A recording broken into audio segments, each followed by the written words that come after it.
सीताराम दोस्तों, अर्थशास्त्र का टॉपिक क्लास 12 का टॉपिक है व्यष्टि अर्थशास्त्र परिचय के बारे में मैं आपको समझाऊंगा। चलिए देखते हैं। अर्थव्यवस्था की केंद्रीय समस्याओं की विवेचना कीजिए। कितनी केंद्रीय समस्याएं होती हैं अर्थव्यवस्था की, क्या समस्याएं आती हैं ये बताऊंगा। किन वस्तुओं का उत्पादन किया जाए और कितनी मात्रा में तक होना चाहिए, वस्तुओं का उत्पादन कैसे किया जाए और उत्पादन हम किसके लिए करें, ये अर्थव्यवस्था की केंद्रीय समस्याएं हैं। तीनों को मैं आपको विस्तार के पूर्वक समझाऊंगा। किन वस्तुओं का उत्पादन किया जाए और कितनी मात्रा में, अर्थव्यवस्था हमको देखना पड़ता है। वरना हमने वस्तु का उत्पादन कर दिया, कोई खरीद ही नहीं रहा है, कोई ले ही नहीं रहा है, तो क्या फ़ायदा हुआ।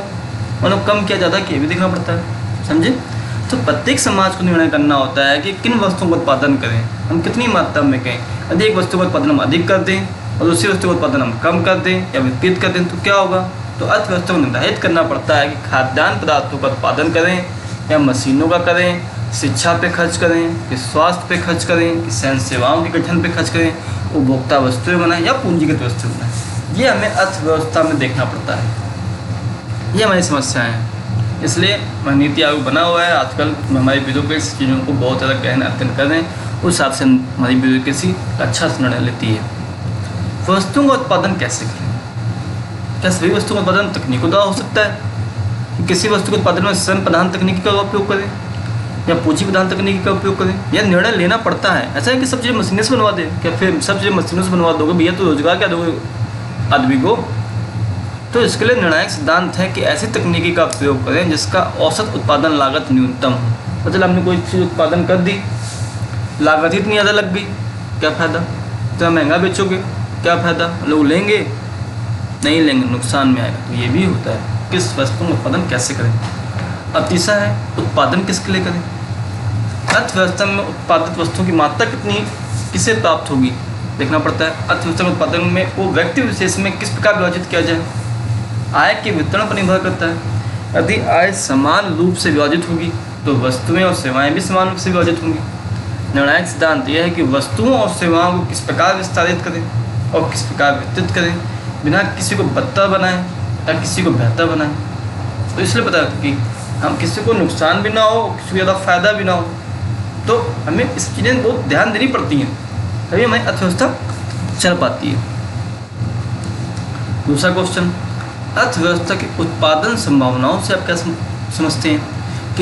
किसी भी अर्थव्यवस्था के संसाधनों का प्रयोग करके दो वस्तुओं के जिन भी संयोजन का उत्पादन करना संभव हो वह उत्पादन संभावनाएं कहलाती है। और सीमांत उत्पादन संभावना क्या है। सीमांत उत्पादन संभावना दो वस्तुओं के उन संयोगों को दर्शाती है जिनका उत्पादन अर्थव्यवस्था के संसाधनों का पूर्ण रूप से उपयोग करने पर किया जाए। इनका उत्पादन अर्थव्यवस्था के संसाधनों का पूर्ण रूप से उपयोग करने पर किया जाए। यह एक वस्तु की अतिरिक्त इकाई प्राप्त करने की अवसर लागत होती है। ये है सीमांत उत्पादन। अर्थव्यवस्था के विषय वस्तु की विवेचना कीजिए। क्या विषय वस्तु रहती है अर्थव्यवस्था की। अर्थव्यवस्था का जो विषय वस्तु बहुत ही व्यापक है। प्रोफेसर डॉबिन्स बहुत बड़े जानकार हैं अर्थव्यवस्था के। उनका कहना है कि अर्थशास्त्र एक ऐसा विज्ञान है जो दुर्लभ संसाधनों जिनके वैकल्पिक उपयोग है कि विवेकशील प्रयोग पर केंद्रित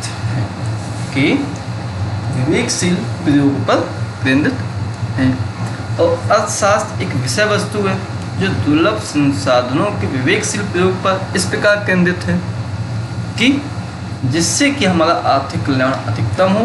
और समझ में आ गया। इनको दो भागों में वर्गीकृत किया गया, व्यष्टि अर्थशास्त्र, समष्टि अर्थशास्त्र। व्यष्टि अर्थशास्त्र क्या, ये हमारा टॉपिक है। यह आर्थिक समस्याओं, आर्थिक मुद्दों का अध्ययन व्यक्तिगत उपभोक्ता या व्यक्तिगत उत्पादक या उनके छोटे से समूह को ध्यान में रखकर करता है, वो व्यष्टि अर्थशास्त्र कहलाता है। आर्थिक समस्याओं, आर्थिक मुद्दों का अध्ययन व्यक्तिगत उपभोक्ता या व्यक्तिगत उत्पादकता ध्यान में रखकर किया जाए। और समष्टि अर्थशास्त्र संपूर्ण अर्थव्यवस्था के स्तर पर आर्थिक समस्याओं और आर्थिक मुद्दों का अध्ययन किया जाए। संपूर्ण व्यवस्था के समस्याओं पर आर्थिक समस्याओं और आर्थिक मुद्दों पर किया जाए। और अंतर ये इसमें व्यक्तिगत उपभोक्ता व्यक्तिगत उत्पादकता का अध्ययन होता है। अर्थव्यवस्था विषय वस्तु क्या है? व्यष्टि अर्थशास्त्र। व्यष्टि अर्थशास्त्र में क्या है? उपभोक्ता का सिद्धांत आएगा, उत्पादक व्यवहार सिद्धांत आएगा, कीमत निर्धारण सिद्धांत आएगा, कल्याण अर्थशास्त्र आएगा। समष्टि में राष्ट्रीय आय रोजगार आएंगे, राजकोषीय मौद्रिक नीतियाँ आएंगी, अस्फीति आएंगी, सरकारी बजट आएंगे, विनिमय तथा भुगतान शेष आएंगे। केंद्रीकृत योजनाबद्ध अर्थव्यवस्था, बाजार अर्थव्यवस्था के दो भेद को स्पष्ट कीजिए। जो बाजार अर्थव्यवस्था मैं आपको एक साथ बताऊंगा, फिर केंद्रीकृत योजनाबद्ध अर्थव्यवस्था को समझाऊंगा। जो हमारी बाजार अर्थव्यवस्था है उसमें मांग और पूर्ति की शक्तियों की स्वतंत्र अंतःक्रिया का पूर्ण वर्चस्व होता है। मतलब स्वतंत्र अंतःक्रिया का पूर्ण वर्चस्व होता है। उत्पादन कारकों पर निजी स्वामित्व होता है। उत्पादन लाभ के उद्देश्य से ही किया जाता है। सरकार उत्पादकों परिवारों के निर्णय में कोई हस्तक्षेप नहीं करती। उपभोक्ता का प्रभुत्व होता है। यह बाजार अर्थव्यवस्था है। आपने कोई छोटी सी चीज़ बनाई, आपने नहीं तो एक आजकल मार्क्स बनाया है छोटा सा। जब मार्क्स बनाया आपने तो मार्क्स बनाने के बाद मार्केट में बेचा, खुद बनाया, खुद लाभ कमाया, 10 का लागत लगी, 20 से बेचा, 25 से बेचा। तो छोटा सा लघु सूक्ष्म लघु उद्योग में आएगा ये। तो सरकार का कोई दिक्कत नहीं है, कोई प्रॉब्लम नहीं है। आप खूब लाभ कमाओ, निजी स्वामित्व है, आपका पूर्ण वर्चस्व है और स्वतंत्र है। समझे? ये बाजार अर्थव्यवस्था समझिएगा। अब केंद्रीकृत योजनाबद्ध अर्थव्यवस्था क्या है? तो केंद्रीकृत योजनाबद्ध अर्थव्यवस्था है, इसमें मांग और पूर्ति की शक्तियों की स्वतंत्र अंतःक्रिया का अभाव होता है। इसमें उत्पादन कारकों पर सरकारी स्वामित्व होता है। उत्पादन समाज कल्याण के उद्देश्य से ही किया जाता है। सरकार उत्पादकों परिवारों के निर्णय में हस्तक्षेप करती है। उपभोक्ता की प्रभुता बाधित होती है। दूसरी बात, अब आपको कोई बनानी है मशीन, गन बनानी है तो गन बना लोगे नहीं ना। सरकार का स्वामित्व रहेगा, पेटेंट कराओगे, सब कुछ कराओगे, देखोगे सरकार के निर्णय में है कि नहीं है, समाज के भलाई में है कि नहीं है। अब कुछ भी बनाओगे, कुछ भी बेचोगे, ये तो गलत है ना। ये केंद्रीकृत योजनाबद्ध अर्थव्यवस्था है। इसमें सरकार को बताना पड़ता है हम ये कर रहे हैं, सरकार निर्णय लेगी। मानो आपने अभी हमने तेजस बनाया, आपको तो पाकिस्तान में बेच दें नहीं ना, तो सरकार को बताना पड़ेगा भैया ये गील आ रही है, ऐसा ऐसा है, तब जाके होगा ना। केंद्रीकृत अर्थव्यवस्था है। अधिकारों के कारण पूंजी के संचय की अनुमति दी गई है। संयुक्त राज्य अमेरिका, फ्रांस, जापान इसके उदाहरण है बाजार। और पूंजी के संचय की अनुमति नहीं दी गई थी, चीन करता है। चीन में सब कुछ पूछ के करना पड़ता है, हर चीज़। व्यष्टि अर्थशास्त्र और समष्टि अर्थशास्त्र में अंतर क्या है?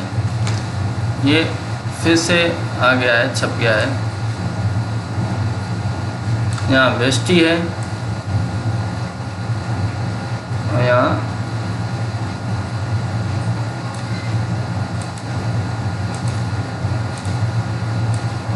समष्टि है। ओके,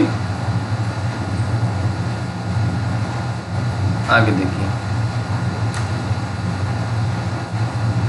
व्यष्टि अर्थशास्त्र के अंतर्गत हम बाजार के विभिन्न वस्तुओं सेवाओं के परिप्रेक्ष्य में विभिन्न आर्थिक अभिकर्ताओं के व्यवहार का अध्ययन करते हैं और जानना चाहते हैं कि इन बाजारों में व्यक्तियों की अंतःक्रियाओं के द्वारा वस्तुओं और सेवाओं की मात्राएं किस प्रकार निर्धारित होती हैं।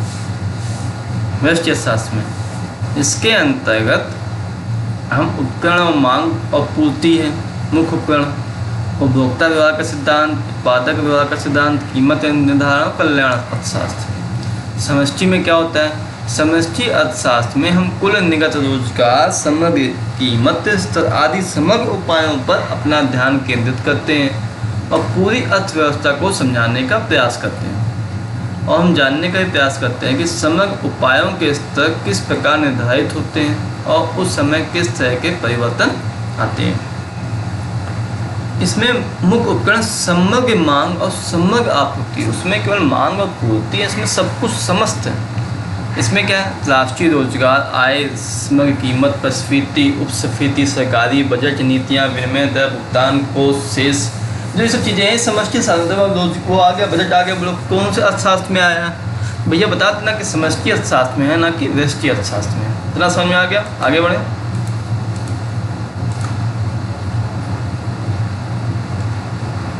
सकारात्मक आर्थिक विश्लेषण से आप क्या समझते हैं? विभिन्न कार्यविधियाँ किस प्रकार कार्य करती है, इसमें हम अध्ययन करते हैं। इससे जब हम कहते हैं कीमत के बढ़ने से मांग की मात्रा कम हो जाती है और कीमत कम होने से मांग की मात्रा बढ़ जाती है, तो ये सकारात्मक आर्थिक विश्लेषण है।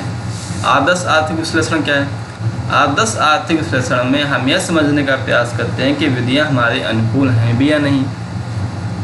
जब हम कहते हैं कि सिगरेट और शराब की मांग कम करने के लिए उनके ऊपर कर की दर बढ़ानी चाहिए, तो ये आदर्श विश्लेषण है। मांग तो कम नहीं हो पाएगी, लेकिन दर बढ़ा देंगे तो जो लोग 2 पीते होंगे वो 1 पीने लगेंगे, तो ये तो चलिए ठीक है, अच्छी बात है। समझ आ गया आपको? ठीक है दोस्तों, जय हिंद जय भारत। चैप्टर खत्म होता है।